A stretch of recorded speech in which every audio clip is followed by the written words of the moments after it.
O texto que nós lemos no início, que nós fizemos a abertura, nós vamos meditar um pouquinho nele. Deus colocou esse texto no meu coração essa semana. Esse texto, ele fala do princípio da unidade. E nos dias em qual nós estamos vivendo, não tem como falar, né? Não tem como nós mencionarmos o que nós estamos vivendo nesses dias, por conta dessa pandemia. Ela separou algumas pessoas. Ela separou famílias. Aqueles que realmente se guardam mesmo, tentam se proteger, acabam se afastando, né? E aí aqui na igreja também, queira ou não, ela afastou também algumas pessoas de nós. Tirando os cultos que os músicos aqui estão nos ajudando, ou alguns irmãos que estão vindo durante a semana nas reuniões de oração que nós estamos fazendo, afastou um do outro. E é interessante o escritor Salomão falando desse princípio da unidade, princípio de ser um. E Deus nos ensina sobre a importância de vivermos em unidade em todas as áreas da nossa vida, todas as áreas. Nós dependemos muito um do outro. Nós sabemos que existem pessoas egoístas, existem pessoas que acham que não depende de ninguém, que não precisa de ninguém. Engana-se, porque cedo ou mais tarde nós dependemos um dos outros. E aqui vem nos ensinar esse princípio de nós estarmos unidos e de nós sermos um. Pois ele nos fez para viver, ele não nos fez para vivermos sozinhos. Desde o momento da criação, em Gênesis 2:8, ele olha para o homem e diz: não, é bom que o homem viva só. Far-lhe-ei uma adjuntora e que seja idônea. Ou seja, ele olhando para aquela situação, ele viu que era impossível o homem viver sozinho. Não tem como viver sozinho. E o livro de Eclesiastes, o sábio Salomão, ele nos ensina acerca da importância de buscarmos a unidade, a fim de que tenhamos maiores lucros, que é o texto que nós, do 9 até o 12, tá?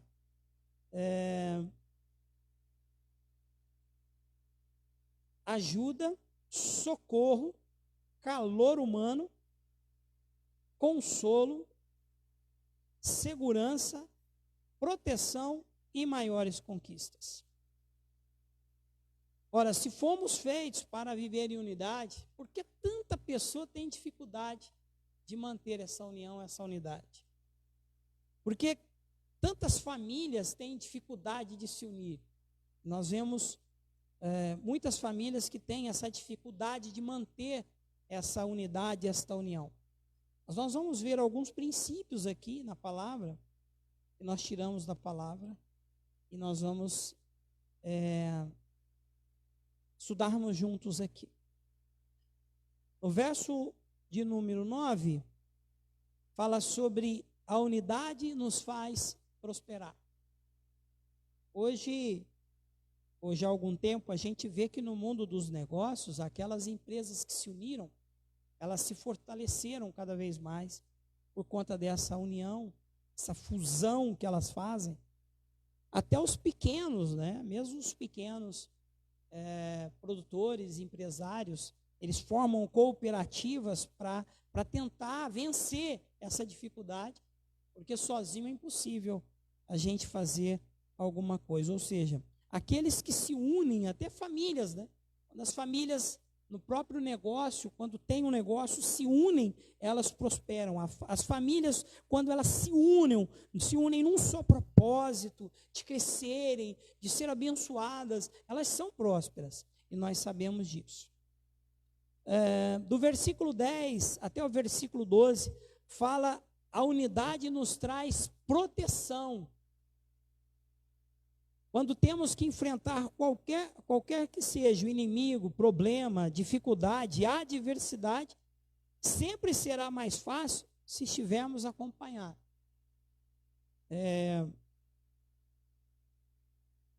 Nós sabemos que as famílias, todas as famílias, eu acredito que não tem nenhuma família na face da terra que já não passou por adversidade. E em momentos de dificuldade, quando a família se une, eles conseguem vencer os obstáculos. Eu mesmo já tive o desprazer de passar por situações e eu vi a minha família unida, a minha família me ajudando. E nós vencemos, lógico, pela vontade do Senhor, pela graça do Senhor, mas a família ela foi fundamental também nesses momentos de dificuldade.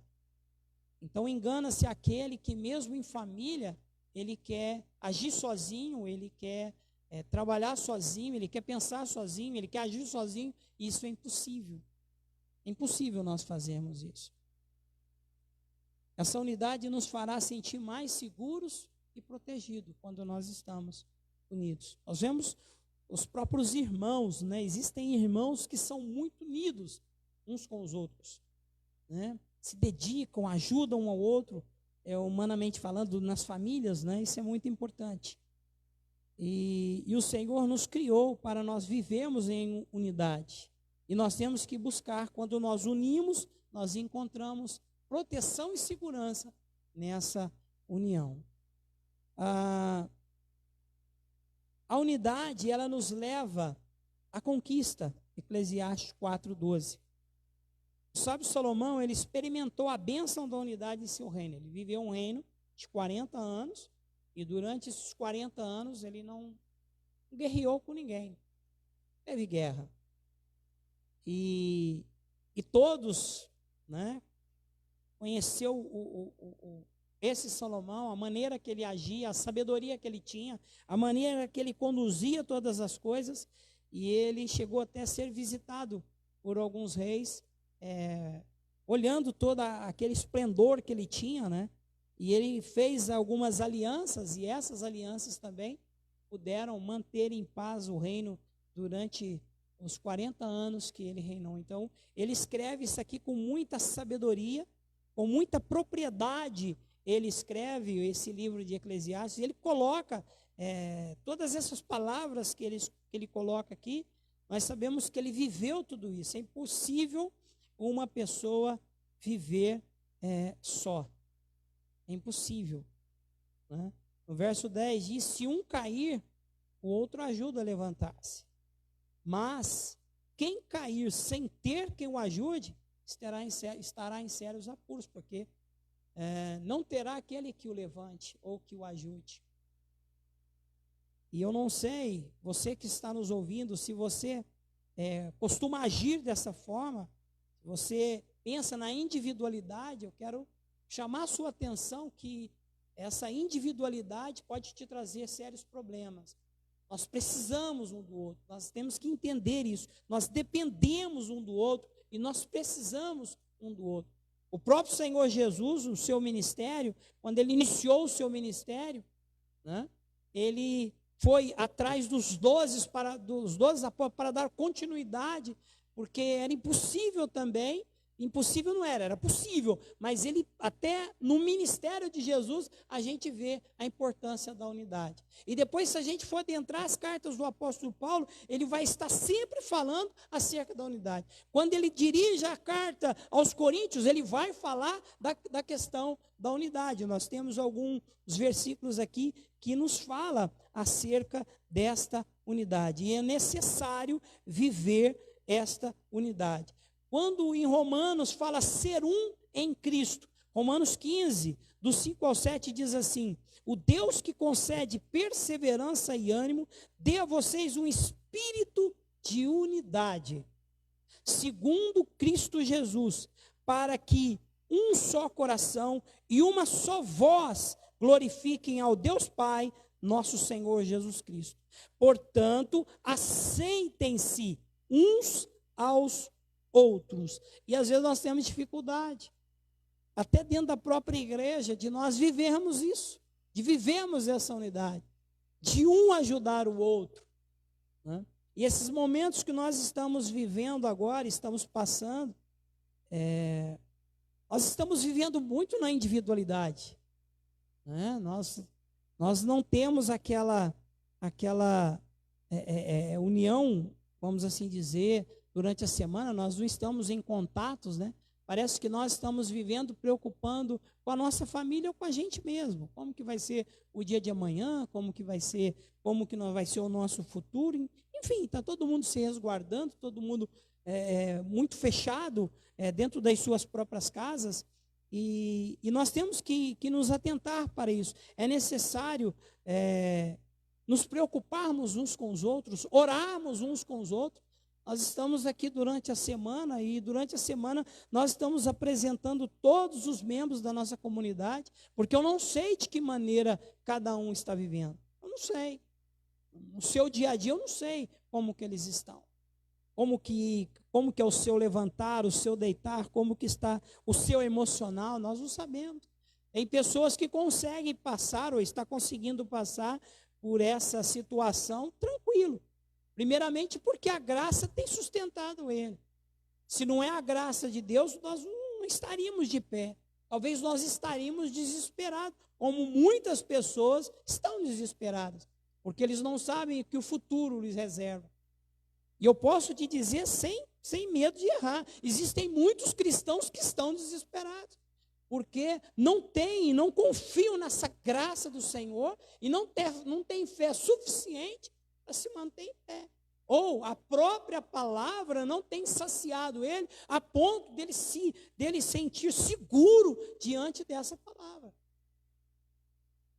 E esses dias o irmão pôde escrever, né? Eu mandei uma mensagem para os irmãos e o irmão retornou a palavra para mim, dizendo que ele está de pé, ele está firme, porque a palavra tem sustentado ele, e o que nós vínhamos ensinando, e o que nós estamos ensinando aqui na igreja, tem mantido ele de pé. Ou seja, a palavra tem sustentado ele. Se não é a palavra, não tem como nós mantermos de pé.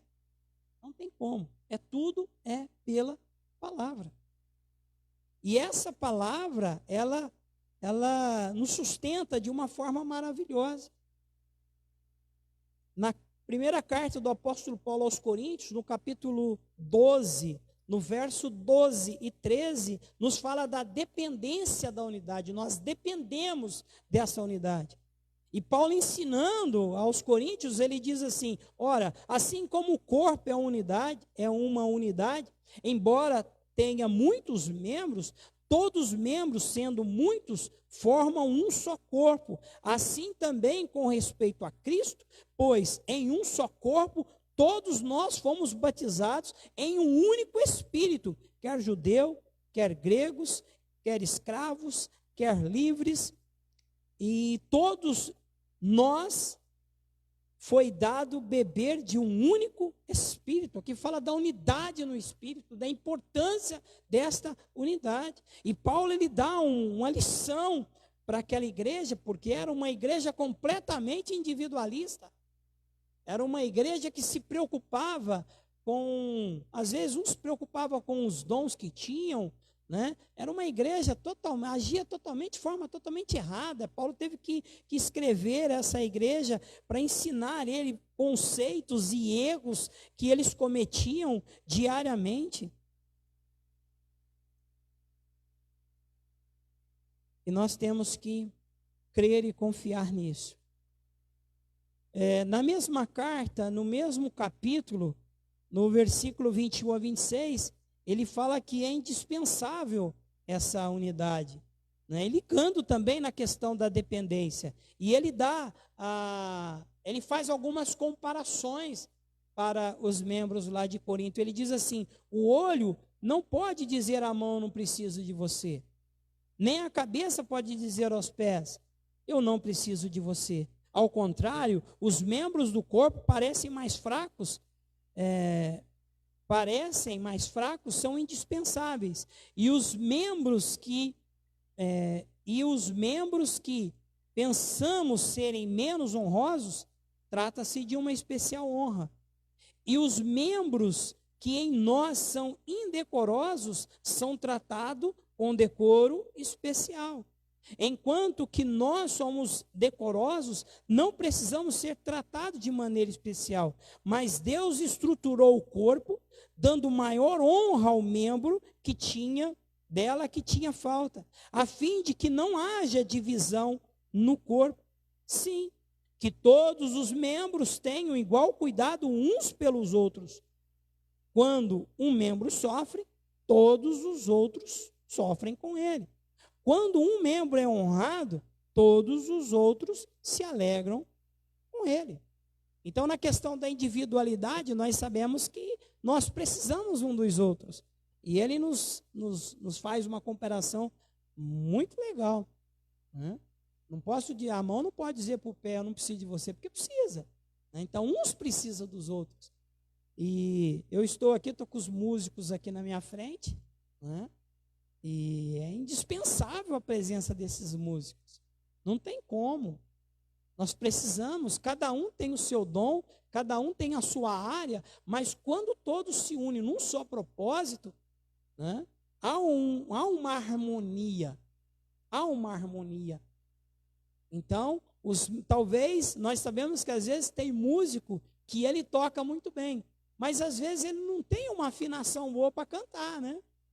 Às vezes não tem. Eu não sei, um está olhando para o outro e rindo aqui, eu não sei se cantam ou se não cantam, né? Mas nós sabemos que existe aquele que toca e aquele que canta. Então, tudo se forma uma harmonia. Então, quando eu olho para os músicos, eu olho assim, uma dependência total. Eu dependo muito deles, assim como eu dependo de todos os membros da igreja e dependo de todos aqueles que fazendo, seja às vezes coisas pequenas ou coisas grandes dentro da casa do Senhor, talvez são menos honrados do que o outro, mas diante de Deus todos nós somos honrados, né? Às vezes tem aquele que às vezes ele faz pouca coisa na igreja. Às vezes ele lava um copo, ele faz um café, mas é de suma importância isso que ele está fazendo, né? Isso é muito importante. Então nós temos que entender que é indispensável essa unidade. Nós precisamos de viver nesta unidade. Na carta do apóstolo Paulo aos Efésios, ele nos ensina que tudo nós temos que fazer um grande esforço para nós mantermos esta unidade. O apóstolo Paulo ele vai dizer assim: façamos todo o esforço para conservar a unidade do Espírito, que é o vínculo da paz. Há um só corpo, um só Espírito. Assim como a esperança para o qual vocês foram chamados é uma, só há um Senhor, uma só fé, um só batismo, um só Deus e Pai de todos, e sobre todos, por meio de todos e em todos. Então, nós precisamos de manter, de nos esforçarmos para nós mantermos essa unidade.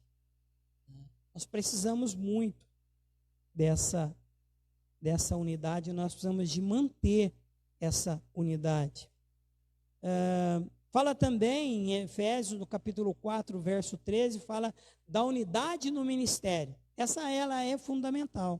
E Paulo, quando escreve aos Efésios, no capítulo 4, a partir do versículo 11, ele diz assim: e ele designou uns para apóstolos, outros para profetas, outros para evangelistas e outros para pastores e mestres, a fim de preparar os santos para a obra do ministério. Aqui ele fala da questão dos dons ministeriais.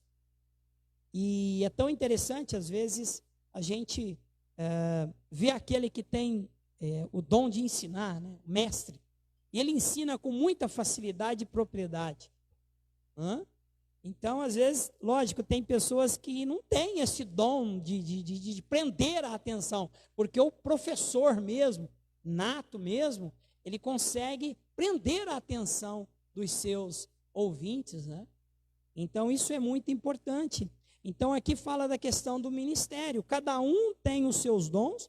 Eu já vi, são poucos, mas eu já vi algumas pessoas acumularem alguns ministérios desses aqui. Ele tem facilidade, às vezes, de ensinar, né? Ele é um bom evangelista, né?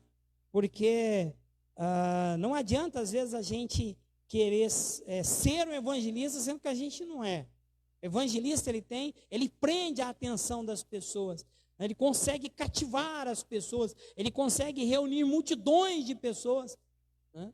E, às vezes, tem pessoas que não têm. Então, é um dom que Deus deu, e cada um, ele faz segundo o que o Senhor deu a ele, com muita facilidade, porque o dom nada mais é do que você exercer alguma coisa com facilidade.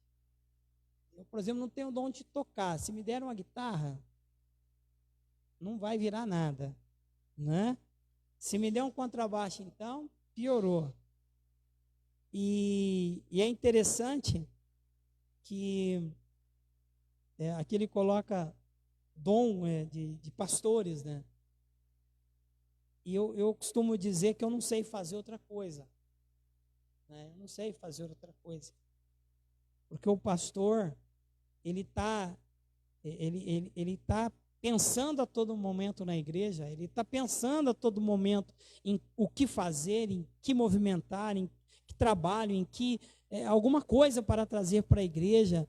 Ele pensa, eu pelo menos sou assim, eu penso 24 horas, eu penso, a maioria do tempo eu estou pensando na igreja, eu estou pensando nos membros da igreja, desde o momento que eu levanto até o momento que eu vou deitar, e eu vivo isso todos os dias, né? Então, é algo que eu não queria, né? Eu costumo dizer que eu não queria, mas eu costumo dizer que aquele que quer, eu costumo dizer isso não é uma regra, lógico que tudo depende de Deus e está nas mãos do Senhor, mas eu costumo dizer que aquele que quer ser pastor, ele nunca vai ser, mas aquele que não quer, ele já é. Aquele que luta para não ser, pode ter certeza que um dia, cedo ou mais tarde, ele vai ser. Pode lutar, pode relutar o que for, e não adianta fugir das mãos do Senhor. Na mesma carta do apóstolo Paulo aos Coríntios, a importância de nós falarmos a mesma língua, isso é muito importante dentro da igreja, isso é importante dentro de uma empresa, isso é importante dentro da nossa casa, isso é muito importante. E ele diz assim: irmãos, em nome de nosso Senhor Jesus Cristo, suplico a todos vocês que concordem uns com os outros no que falam, para que não haja divisões entre vocês, antes que todos estejam unidos num só pensamento e num só parecer. Então aqui o apóstolo Paulo chama a atenção dos irmãos de Corinto, né, da igreja de Corinto, para falarmos a mesma língua. Isso é muito importante.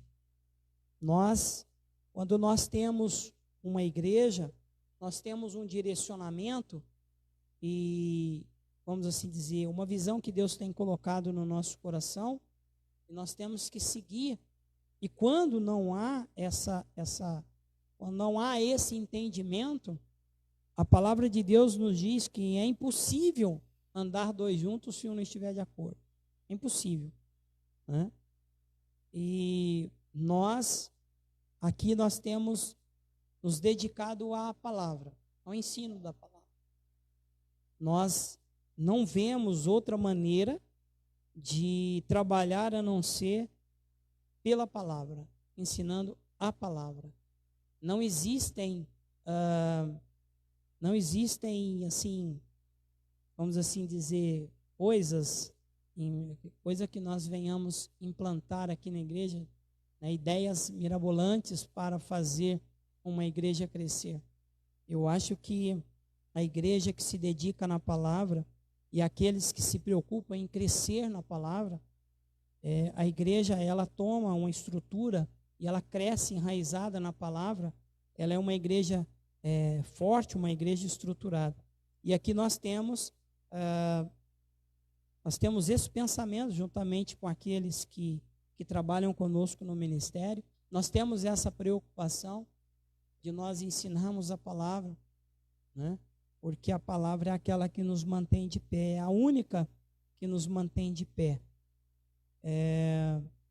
Nós sabemos que existem várias maneiras, né? Cada um trabalha, cada igreja trabalha a sua maneira, né?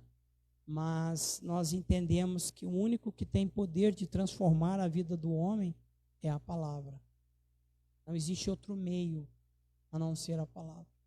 A palavra é o único meio que nós temos, a única ferramenta que nós temos para transformar e mudar a vida do homem. E é necessário nós estarmos unidos num só pensamento e num só parecer. A igreja, quando ela se une nesse mesmo pensamento, né? E com essa ideia de que nós precisamos de ensinar a palavra de Deus, nós crescemos. E o apóstolo Paulo pede então para os coríntios, para que não houvesse divisões entre eles, mas que sim, que eles pudessem concordar uns com os outros. E isso é muito importante. Todos nós precisamos estar unidos num só pensamento. Nós precisamos entender o princípio da unidade, precisamos uns dos outros. É impossível nós fazermos alguma coisa ou chegarmos a algum lugar sozinho, não tem como. Nós precisamos uns dos outros. No verso de número 11 diz assim: da mesma forma, duas pessoas que se deitarem juntas aquecem uma a outra. Mas como fazer para se aquecer sozinho? Sozinha, a pessoa corre o risco de ser atacada e vencida. Mas duas pessoas juntas podem se defender melhor. Parte B do versículo: se houver 3, é melhor ainda, pois uma corda trançada com 3 fios não se arrebenta facilmente. Nós não sabemos, eu não sei como está a tua casa, como está a sua vida, mas é necessário que você entenda o princípio da unidade. Você possa se unir, que você possa buscar esta união, porque uma casa aonde há o casal e às vezes o homem ele pende para um lado e a mulher para o outro, eles jamais vão chegar em algum lugar. Jamais eles vão conseguir chegar num denominador. Às vezes nós temos que deixar o orgulho de lado, nós temos que entender que Deus ele tem um propósito muito lindo para a família, e todas as casas e todas as famílias que nós temos visto essa união e esse entendimento entre marido e mulher tem prosperado. Eu tenho visto muitas casas onde a mulher é muito individualista. Eu tenho visto muitos lares onde o homem, com todo o seu machismo, ele se julga o melhor e ele também é individualista.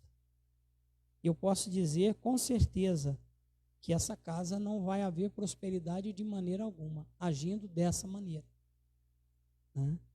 Mas quando um casal se une num só propósito, os filhos são abençoados e prósperos, e a família cresce, e ela cresce estruturada. Então nós precisamos de entender esse princípio e buscar esse princípio na nossa casa.